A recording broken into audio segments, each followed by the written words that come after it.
Hello everyone. आज का हमारा सवाल है My and ny3 two nearly insoluble salts have the same Ksp values of this at room temperature. Which statement would be true in regard to My and ny3? तो देखिएगा यहाँ पे दो insoluble salt के बारे में बात की जा रही है, My और ny3, और दोनों का Ksp वैल्यू सेम ही है, My का भी और ny3 का।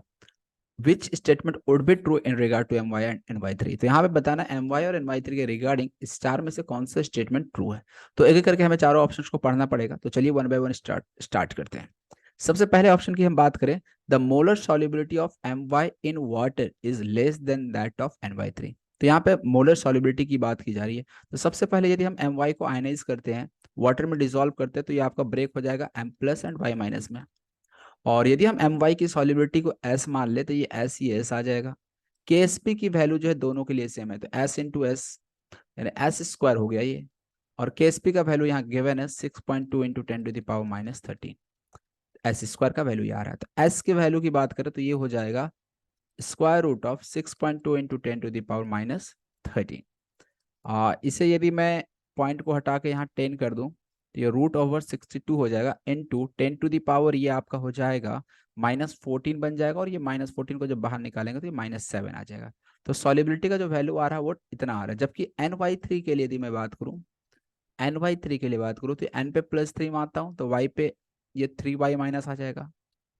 और यदि इसकी सॉलिबिलिटी को हम ny3 के सॉलिबिलिटी को s मान लेते हैं तो n+3 का सॉलिबिलिटी s आ जाएगा और 3y माइनस के लिए 3s आ जाएगा।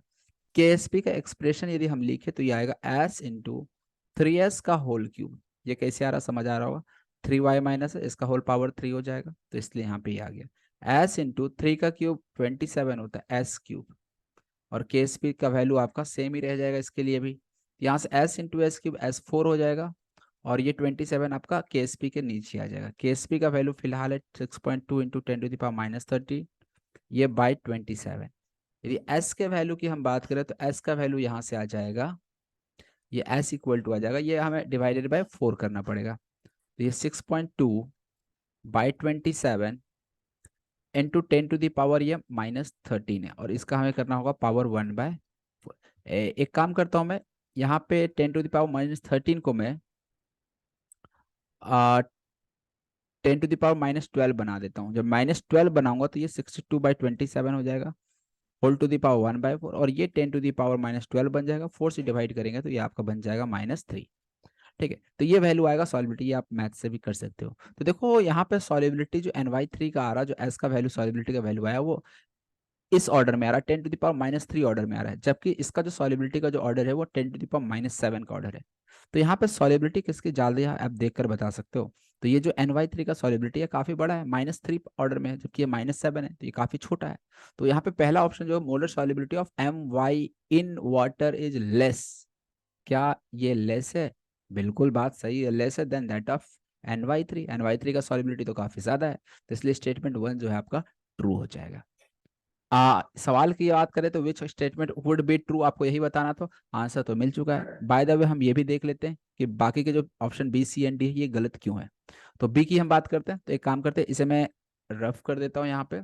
चलिए अब बी सी डी की हम बात कर लेते हैं। The salts My and ny3 are more soluble in 0.5 molar KY then in pure water. अच्छा, अब बताना है कि My और ny3 का सॉल्युबिलिटी क्या होगा in 0.5 molar KY solution then in pure water.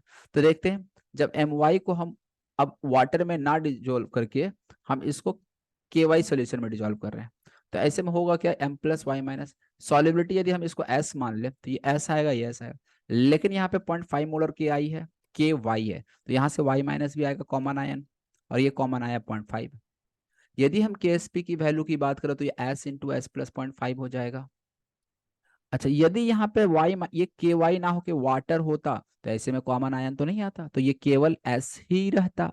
लेकिन अब क्या हो चुका है, ये S प्लस 0.5 हो चुका, ये वैल्यू बड़ा हो चुका है। तो ऐसे में जो सॉलिबिलिटी का वैल्यू आएगा वो पहले वाटर से कम आ जाएगा, ये तो मैं कह सकता हूँ ना। क्योंकि जब यहाँ केवल S होता, ये 0.5 नहीं होता, तो ये वैल्यू थोड़ा छोटा होता, तो ऐसे में KSP का वैल्यू कुछ आता। लेकिन अब यहाँ पे जो वैल्यू लिया जा रहा है, ये जो वैल्यू लिया गया है S इंटू, ये यहाँ पे हम एक्सप्रेशन लिखे S इंटू के साथ जो टर्म आ रहा है वो बड़ा टर्म आ रहा है, तो ऐसे में अब आपका जो वैल्यू मिलने वाला है वो छोटा मिलेगा। इसका मतलब सॉल्युबिलिटी क्या हो जा रहा है यहाँ पे, कम हो जा रहा है इन के वाई।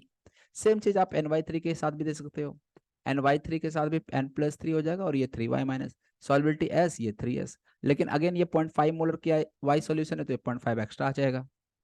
अगेन हम क्या देख रहे हैं, यदि ये 0.5 नहीं होता, वाटर होता, तो ये तो गायब हो जाता। तो ऐसे में ये वैल्यू आपको बड़ा मिलता। लेकिन अब 0.5 ऐड कर दिए हैं, तो अब के एस पी इक्वल टू, यदि हम एक्सप्रेशन लिखेंगे तो ये 3s प्लस 0.5 लिखेंगे। तो अब हम हमारे पास एक बड़ा नंबर आ चुका है, तो ऐसे में जब डिवाइड करेंगे तो ये वैल्यू छोटा हो जाएगा। तो अगेन हम बोल सकते हैं कि जो सॉलिबिलिटी मिल रहा है वो आपको लेस मिलेगा।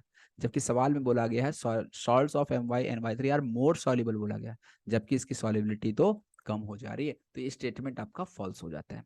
ऑप्शन सी और डी को भी चेक कर लेता हूँ। The addition of the salt के Y two solution of my and ny3 will have no effect on their solution। क्या ky को ऐड करने से my और ny में जब हम ky को ऐड करते हैं तो क्या सॉलिबिलिटी पे कोई फर्क नहीं पड़ता है? यार फर्क तो पड़ता है ना, लेस हो जा रहा है, ये तो क्लियरली दिख रहा है। ऑप्शन डी की बात करते हैं, ये फिलहाल सी ऑप्शन पे इनकरेक्ट है। D, the molar solubilities of my and ny3 in water are identical. क्या सॉलिबिलिटी आपका इन वाटर आइडेंटिकल था? बिल्कुल यार नहीं। पहला ही हम लोग ऑप्शन ए जब चेक कर रहे थे देख रहे थे सॉलिबिलिटी क्या है, दोनों का डिफरेंट था। और सॉलिबिलिटी जो था एम का था वो कम था, ny3 का सॉलिबिलिटी ज्यादा था।